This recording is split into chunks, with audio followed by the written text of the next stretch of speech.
If you lived in this area in the 1930s, after the sun went down, you would have experienced a darkness so complete that today it might frighten you. Except for the soft glow from a lantern carried by a farmer tending his chores, or a kerosene lamp sitting on the kitchen table, there was no light.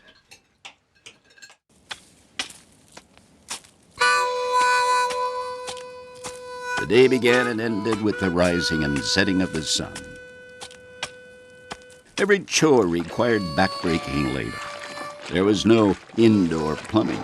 Every farm operation, from milking the cows to putting loose hay in the barn loft, had to be done by hand. Life was hard for the people in this area. No heat in the house, of course, except for a fireplace. We had a pump that you had to pump by hand, pump all the water by hand, which was quite a chore because our pumps were 129 feet deep. It took a lot of energy to get the water up. And we washed by hand. My mother had a pot that she boiled water in, and we put the clothes in it. And she'd have a rub board and, rub the clothes up and down on that rub board to get the clothes clean. But all of this was about to change. In 1935, President Franklin Roosevelt created the Rural Electrification Administration, or the REA, which offered federal funding for electrification of rural communities. The REA set in motion a series of events that forever changed rural America. The formation of cooperatives in other parts of the country stimulated the interest of local leaders, such as Clarence Walker, E.H. Lundy, J.L. Robbins, and county agent J.G. Hudson. In 1937, the first meeting was held to organize Escambia River Electric Cooperative at the Oak Grove Community House. By lamplight, these prominent community pioneers laid out the blueprints for the formation and operation of EREC. On March 10, 1939, the Escambia River Electric Cooperative was born, and the incorporators met at the American National Bank building in Pensacola, Florida, to pass the bylaws which established the cooperative and made the dream a reality. Clarence Walker and the other charter members of EREC went house to house trying to persuade people to pay the $5 membership fee. These forefathers volunteered their time and money to get the co-op started so rural people could have the same conveniences that city folks had.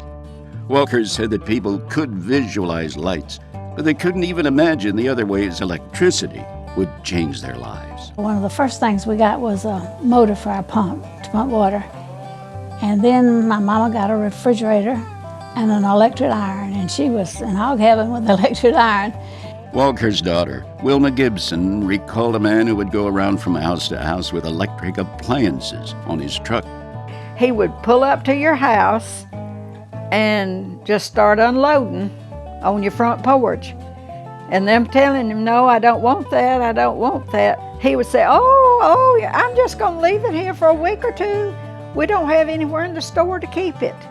So I'm gonna leave it here at your house and you just use it. I don't want that, old baker, I don't want that, don't bring it in here. He'd say, oh, you don't know if you want it or not. And he'd bring it on in, and they would let him leave it. And then, as I said, there was very few of them he had to take back. Walker said originally the location for the EREC office was close to the railroad tracks in Century, Florida. But had the building been located there, it wouldn't have been served by EREC, but rather by the investor-owned utility, already serving Century. In order for the co-op office to receive power from its own electric lines, the charter members located their headquarters in Jay, the next largest populated area. They decided to name the cooperative Escambia River, so that Escambia would be in the name and that both counties would have representation in the co-op. The co-op's first month of operation brought in 88 members. Building the power system was not easy. It took determination, cooperation, and a lot of grit. At that time, the REA bought their power from Gulf Power, and they had to build a line coming across the river and up that hill. And my husband, J.D. Bray, said they used an oxen to pull those wires up that hill. And the people that got the power was thrilled. These were little heroes that came out there and put the lines in.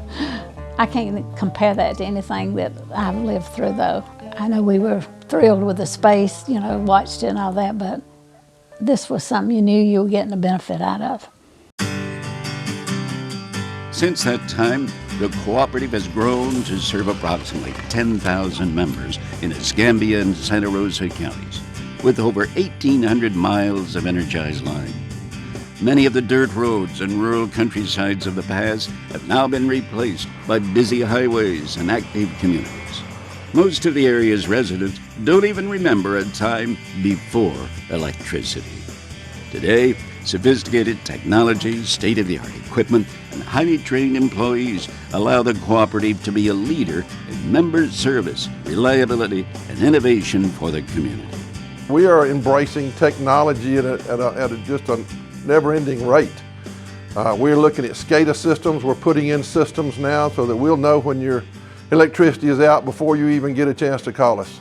We'll know the voltage on your house if it reports that there is something that's out of tolerance. We'll know that ahead of time. We can read your meter without bothering you or your property, without going out there. We have all these things that we can do now. We can control our demand peaks. That will save the Cooperative money. When it saves the Cooperative money, it saves everyone money, because, as you know, we're a not-for-profit and our rates are built specially and entirely to cover our costs.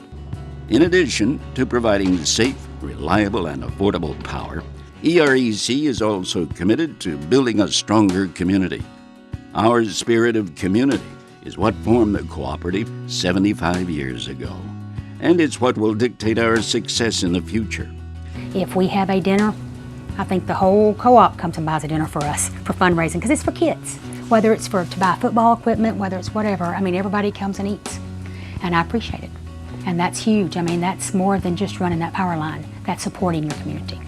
EREC strives to promote economic development in the local area through participation in community organizations, as well as helping to acquire funding for economic development projects.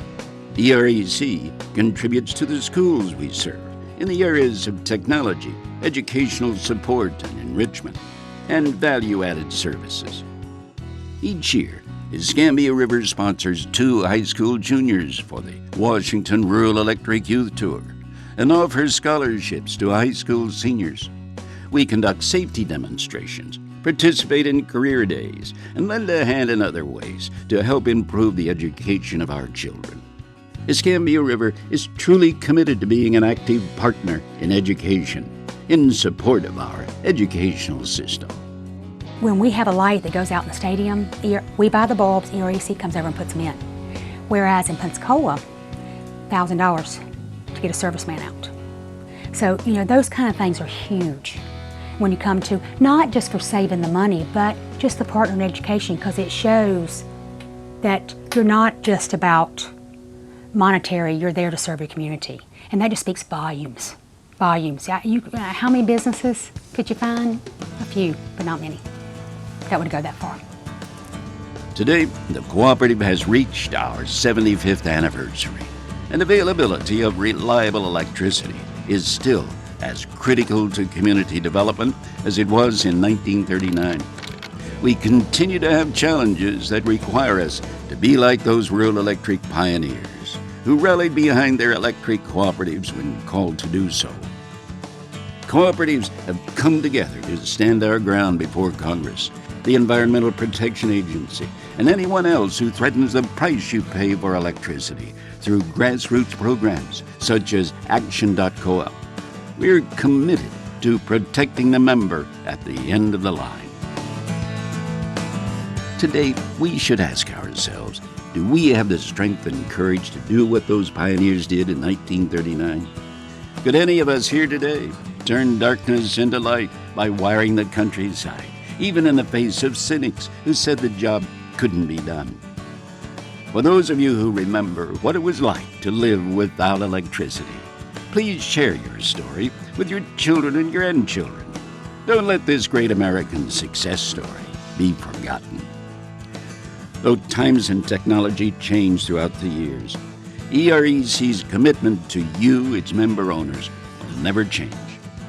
Our mission today as it was 75 years ago, is to bring you safe, reliable, and affordable electricity, and to positively impact this community by making a difference in people's lives for the better.